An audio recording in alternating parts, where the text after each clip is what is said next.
Hello and welcome to this, the 13th in our series of model rail programmes.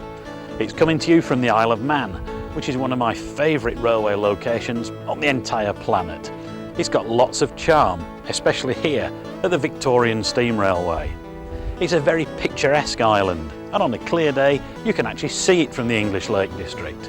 And at just 40 minutes flying time from the East Midlands, it's really easily accessible too. So, let's take a look at what we've got in store for you in this special Manx programme. We'll be taking a detailed look at the Isle of Man Model Railway Club's Castletown layout.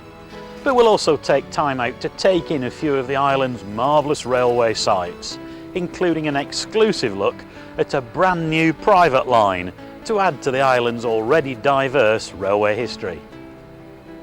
For those of you that fancy having a go at miniature live steam, we'll be joining John Messenger to take a look at his marvellous Gauge 1 collection. Meanwhile, Chris Lee has taken over Dave Lowry's open frame baseboard project, and he's making it green and spring-like. Modern traction doesn't always mean brand new, as we show in this programme by looking at the old faithful Class 31, in both real and model form. Dave Lowry is giving some expert advice on how to do a really professional job of applying lining transfers.